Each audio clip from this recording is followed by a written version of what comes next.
कपड़े धोने वाली बहू। शादी के पहले से ही विभा को कपड़े धोने का बड़ा शौक था। कभी नल के नीचे तो कभी तालाब के पास। अरे मेरी नीली वाली लुंगी नहीं दिख रही है।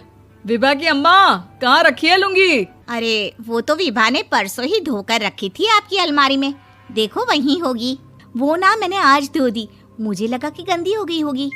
अरे कैसे गंदी हो गई थी? उसे तो मैंने पहना भी नहीं। हे भगवान, इस लड़की के कपड़े धोने की आदत से परेशान हो गया हूँ मैं। जितना तो घर में राशन नहीं आता, उससे कहीं ज्यादा डिटर्जेंट पाउडर का खर्चा है।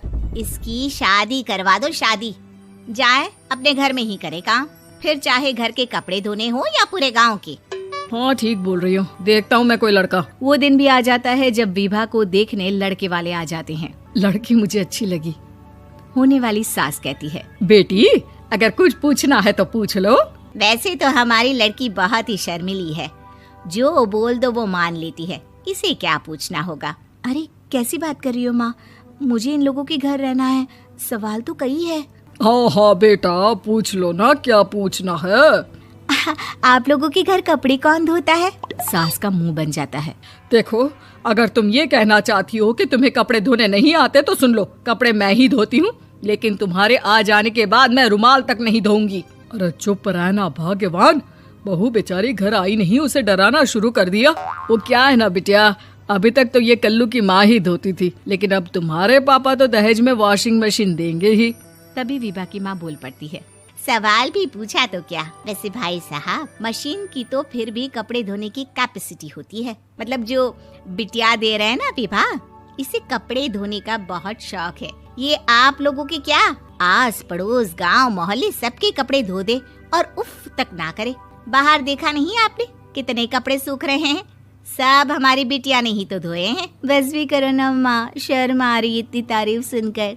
और तो और एक दाग निकाल कर दिखाओ तो मान जाओ। हाँ अच्छा, माफ करना बेटा, मैंने गलत समझा।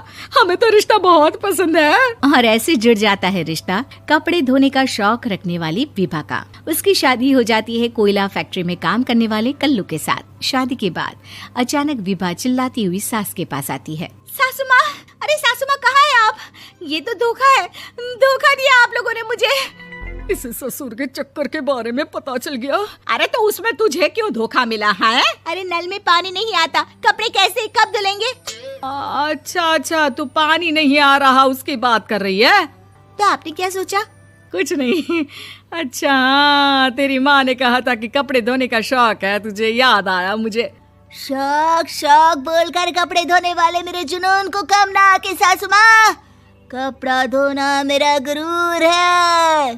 तभी पति भी वहाँ आ जाता है। अभी मैंने इसे सनी देओल की फिल्म दिखाई है, उसी के डायलॉग मार रही है माँ। अच्छा सुन, साफ बता रही हूँ, पानी सुबह 4 से 6 और शाम को 10 से 12 आता है, समझी? विभा टाइमिंग सुनकर हैरान हो जाती है। ये क्या भूतों का मोहल्ला है?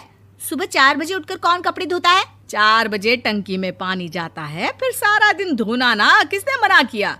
अरे कैसी बात कर रही हैं? 200 लीटर की टंकी में कितने कपड़े धो लूंगी मैं? सुबह ही उठ जाऊंगी मैं। अब क्या था, विभा सुबह 4 से लेकर रात के 12 बजे तक कपड़े ही धोती रहती। एक रोज सास पड़ोस से निकलकर कहीं जा रही होती है कि साथ वाली कहती है, हाँ कल्लू की माँ, जरा ये बताओ कि 2 साड़ी है, 2 ब्लाउज और एक पेटीकोट और एक नाड़े वाला लंबा कच्छा। हाँ तो? अरे तो क्या, कितना लोगी धुलाई ये बताओ। धोबन दिख रहे हैं हम क्या? हमारे पति सरकारी नौकरी से अभी रिटायर हुए हैं और बेटा सुपरवाइजर है कोयला फैक्ट्री में। धोबन समझ रखा है हमें।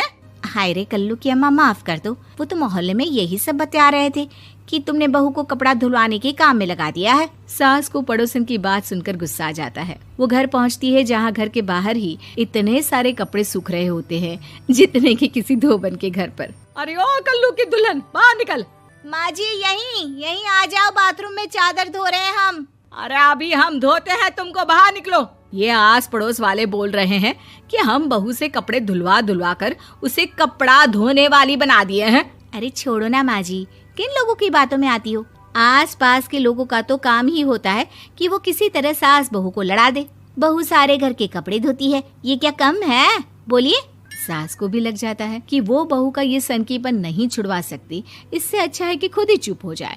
एक रोज सास और बहू मंदिर जाते हैं, जहाँ सास की साड़ी वहाँ खड़ी भीख मांगने वाली से मिलती है। माँ जी क्या बात है, आपकी साड़ी उस भिखारन से कितनी मिल रही है ना? हाँ हाँ देखो तो, दोनों की साड़ी मिल रही है। क्या बात है कल्लू की अम्मा, तुम खुद को तो अफसर की बीवी बताती हो और ऐसी सिंपल सी प्लेन साड़ी पहनकर घूमती हो। सिंपल और प्लेन नहीं है ये साड़ी। तो क्या सोने के धागे से फूल बने हैं? कुछ भी सासू माँ, कुछ भी। हाँ बने थे इस साड़ी में सोने के धागे से फूल। मेरे पति लेकर आए थे मद्रास से स्पेशली मेरे लिए 10,000 की। ताहे भाई साहब इस भिखारन के लिए भी सेम टू सेम साड़ी लेकर आए होंगे 10,000 की। सास उस वक्त तो कुछ नहीं कहती, लेकिन बहू के साथ घर आती है और अलमारी से एल्बम निकाल कर लाती है। ये साड़ी देख रही है, ये वही साड़ी है जिसे मैंने अभी पहना था। इस साड़ी में ये जो चमकदार फूल दिख रहे हैं ना, ये सोने के धागों से काढ़े गए हैं। लेकिन तू लोकल वॉशिंग मशीन ब्रश से घिस घिस कर सारे फूलों को निकाल कर साड़ी प्लेन कर दी। मुझे माफ कर दीजिए सासू माँ। और तो और, जब मैंने तुझे तेरी गलती के लिए कुछ नहीं कहा, लेकिन तूने तो सबके सामने मेरा मजाक ही बना दिया। क्यों? बहू को समझ में आ जाता है कि अब से उसका कपड़े धोना बंद।